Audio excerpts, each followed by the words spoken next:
Hello, my name is Ilya Mark. In America, I became Ilya Mark because it's easier for investors.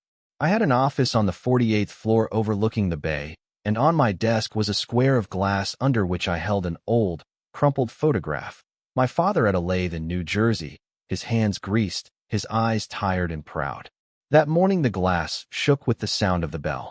The SEC has filed a lawsuit, my lawyer said in a flat voice, alleging manipulation of user metrics. And your COO has signed a statement against you. I didn't hear the last word right away. It rolled under the table like a nut. Lance? I asked, although I could hear perfectly well. Yes, Lance. The windows opened onto a city that hummed like a server farm, and for the first time in years I felt clearly. I was standing on the edge, and the earth had just taken a step back. My assistant stopped in the hallway, pale as a wall. The media is already at the entrance. They say there was an article in the Ledger. They said you boosted your rating with fake accounts. I laughed dryly, as if stifling a cough. Fake? We clean the bots every night. They have spreadsheets, screens, she trailed off, because I could already see those schedules in my head, screenshots of the draft dashboards we never showed the board. I called Lance. Tell me this is a joke. He was silent on the other end, and that silence knew my passwords. You've gone too far, Ilya, he finally said. I'm not going to go under the knife for your obsession. Investors want the truth. The truth? Or the power? I felt the thin glass of control shatter inside me. I signed what I saw, he added more quietly. I'm sorry. Click. The emptiness settled on my shoulders like lead.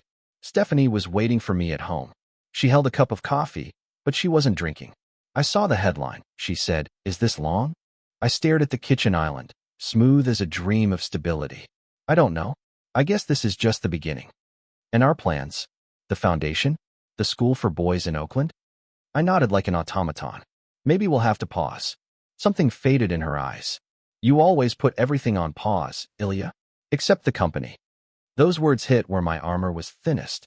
At night, I opened my laptop and flipped through the latest audit. Growth curves, lines like fishing rods on which we fished for the future. We didn't lie. I whispered into the darkness. We played by rules that changed every hour. But whispers had no jurisdiction over a jury. At 2:17 the letter arrived. The board was suspending me from office pending an investigation. Sign, Lance, like a refined finishing touch. I pressed the glass of the table until I saw my father's greased fingers beneath it. Dad, I said to the photograph, I don't know how to be rich and right at the same time. The glass answered me with a crack. And I realized, it wasn't the glass that was breaking, it was my world that was breaking. In the morning, the news feeds cut me up into quotes. The techno-god has fallen, the false growth of true dreams, empire of bots. Men in gray suits entered the building. Not the police, but they smelled of a report. They took away server logs, correspondence, even my notebook with the curves drawn under my coffee. When I tried to make a joke, one of them looked up. Mr. Mark, this is not a joke. You will have different eyes under oath. Trust crumbled like cookies from yesterday's board meeting. My investors, the same ones who had once asked me bold questions about the vision, now asked short and cold ones. How many real users? Who knew? Why us? I looked at them and thought how easily the word we turns into you when it smells of responsibility. We cleaned, I repeated. We didn't buy bots. The algorithm grew behavior like greenhouse tomatoes, that's all. But there was a contaminant in the fuel, someone said. The voice was Lance's, but Lance wasn't in the room. Then came the letters from the government. Hearings, meetings, demands for internal signals. In the evening, my mother came in, silent, wearing the coat she kept for important days. She looked at the empty boxes from the office spread out in the kitchen. I remember your father coming home with ashes on his sleeves, she said. He was fired for refusing to bend production standards. I won't sell my conscience, Mark, he said then. What do you say? I had no ready answer, only a bitter laugh. Mom, the world is different. The world is always different, but the heart is the same, she replied. When the second investigation came out, I felt cold in the hot August air. A journalist named Grayson had published an excerpt from our internal correspondence, advice on optimizing retention through hidden nudges. It sounded like a crime, even though everyone in Silicon Valley said it. Lance's comment under the post. I warned you. Stephanie called me. Her voice was as quiet and even as a glass bridge. I'm taking the kids to my sister's for a while. They need some quiet. And so do I. Is it because of me? Was a ridiculous question. It's because of the storm, she said. And because you can't hear the thunder anymore. At night, I went up to the roof and looked out over the city. The wind brought fragments of words from the streets. Greedy, genius, swindler, dreamer. In our world, labels worked like traps. If you stepped on one, it stuck to your soul forever. My phone rang. A message from an unknown number. A single line and a link to an archive. Your truth is not where you look. I didn't open it. Instead, I closed my eyes and allowed myself the thought for the first time. Maybe I had truly failed not only the court, but my own compass. And when I opened them, I saw my reputation in the darkness, like a neon sign suddenly going out. Click. Silence. The link popped up again this morning, like a stubborn confession. I opened the archive. Inside were scans of old documents, dating back long before my IPO. Correspondence between two data providers, with a familiar name at the bottom, Lance Pierce. In 2016, he worked as an external consultant, and it seems he was the one who pushed through an experimental framework for classifying gray accounts as potentially active. I stared at the lines of technical markers and felt a chill run down my spine. Lance, you built this wall, I whispered, and now you're telling me it fell because of me. Finally, you're looking in the right direction. The message popped up instantly. We met in a cafe by the port, which smelled of salt and tourist money. A woman in her 40s, wearing a denim jacket and intelligent eyes, approached me. My name is Mira. I worked as an analyst for those vendors. I was fired when I raised questions about ethics. And so, she handed me a flash drive. These are their draft rules that became your KPIs. Why are you helping me? I snapped. Because the truth has no owner. And also because Grayson is making material where Lance will come out as a white knight. If you don't show context, you'll be burned in the square. She smiled sadly. I don't like squares. We sat until evening, untangling the knot of terms and dates. It turned out that the gray accounts were not bots, but unconfirmed profiles with incomplete behavior, which the algorithm temporarily counted as active if they viewed content of a certain length. The rule was created for tests, but imperceptibly became part of the official metric because the market demanded growth. Someone then decided not to back down. Someone named Lance signed off on the policy change at the supplier and then brought it to us as an industry standard. That doesn't absolve me, I said. I let that number become my faith. But it will give the story depth, Mira replied. You're not the devil or the saint. You're one of those people who signed up to the impossible deadlines of a world that eats up sensationalism. She looked at me carefully. And also, about my father. I read about him in an interview. He didn't sell his quota, but you can buy yours back. The words sank into me like a stone in water, and the circles went long. Mira held my hand as we said goodbye. Grayson was my friend. He thinks he's doing the right thing, but he doesn't see the whole chessboard. Give him another game. I left with the flash drive in my pocket, feeling as if my voice had returned, but with it a forbidden knowledge. I knew how to take down Lance, how to defeat the lawsuit, how to reclaim my throne. And I knew something else. This knowledge would cost me everything or myself. At the end of the night, I sat in front of the monitor, staring at a draft of a letter to the board, to the SEC, to the journalist. My fingers froze over the keyboard. A great discovery is always simple.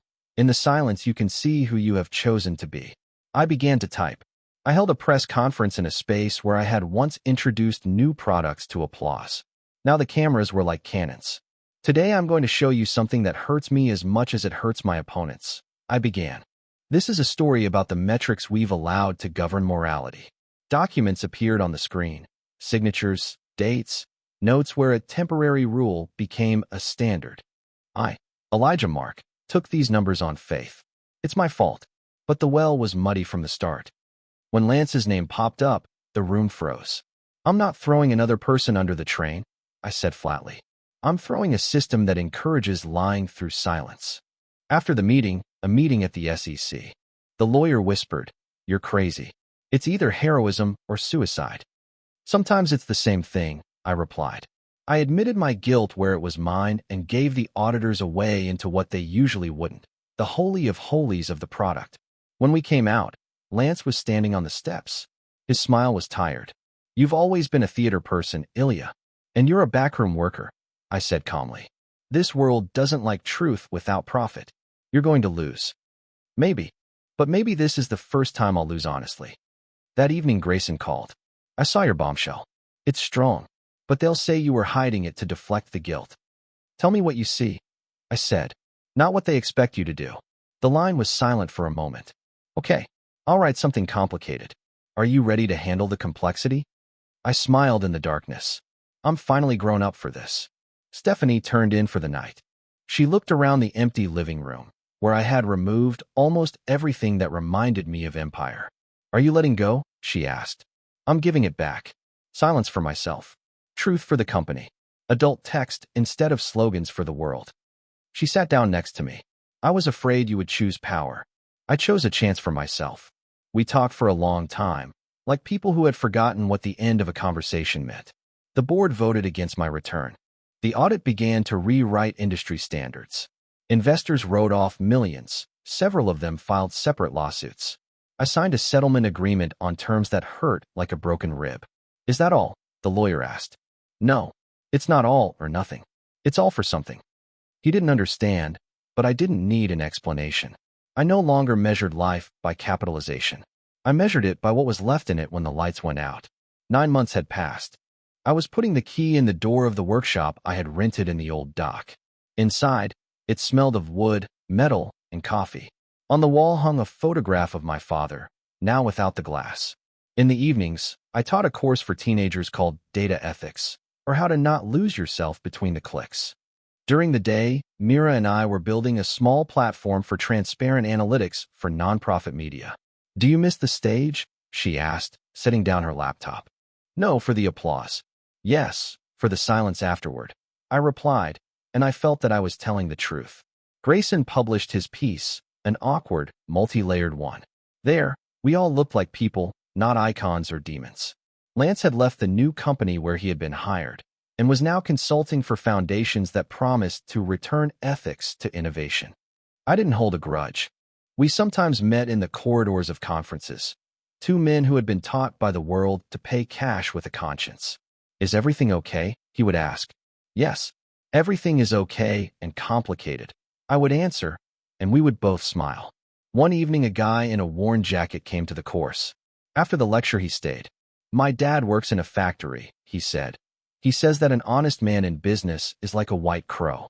Do you really believe that you can be rich and honest?" I looked into his eyes and heard my own 19. "I believe that honesty is not a status, but a practice. Wealth multiplies temptations and increases the cost of error. But if you train yourself every day not to lie to yourself, you can at least not betray the main thing." "And the main thing is what?" he asked. "What do you want to be when no one is looking?" At night, I went out to the bay. The sky was dark and clear, like the screen before the first line of code. I thought about the questions that remain instead of the end credits. Can you be rich and honest? What is more important, truth or success? Can you redeem the past? I had no universal answers. I had a path. I paid dearly for it, with money, reputation, illusions. But on this path there appeared a horizontal line that I had long lost. Balance. "Dad," I said into the darkness, "you knew how to keep your hand straight when the metal resisted. I am learning too." The wind spread the hems of my jacket like a sheet of paper. Somewhere in the distance, lights flickered, not like peaks, but like landmarks. And I understood. True luxury is the ability to speak a complex truth and remain. Not higher than everyone else. Not louder, but yourself. And if the stars really convey any messages, then mine will be simple. People are more expensive than metrics. And the truth is work for every day. And I walked along the water, feeling how the past was not erased, but transformed from a burden into a weight that kept my step in balance.